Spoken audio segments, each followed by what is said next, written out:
vyro mintis, jausmai, veiksmai apie moterį, bet pasižiūrėkim bendro tokią būseną iš vienos kortos.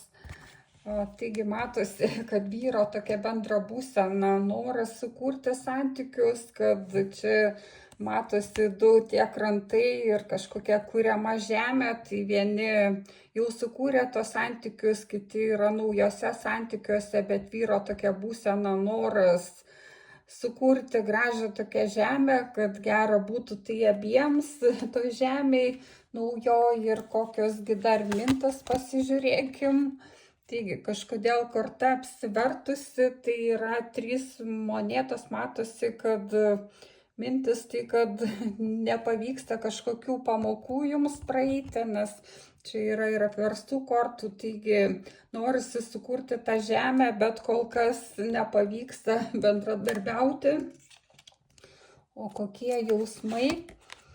Jausmai, tai jam viskas aišku, ką jisai jaučia, kad jisai nori aktyvumo.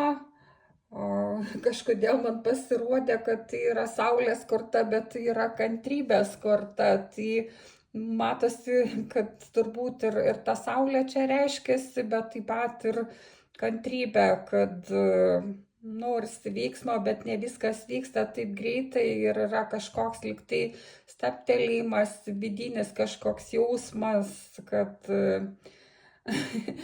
matyt, kai ta saulės energija ir kantrybės čia maišosi, taigi jausmai dvilypiai, noras veikti, bet ir kažkoks stabdymas, įdomi tokia situacija ir kągi jis darys.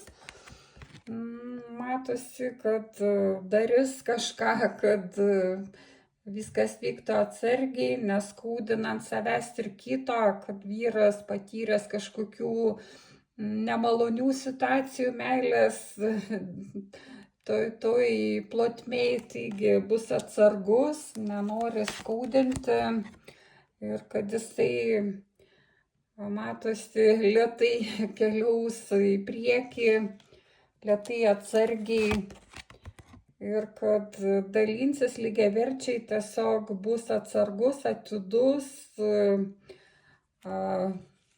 tyrinės tą situaciją ir kad galiausiai vis dėlto matosi išsakys tą meilę, nes supras, kad jūs duodate atsaką, taigi bus pasirinkimas, bus susitikimas, bus kažkokia ateitis stipri susijusi su meile.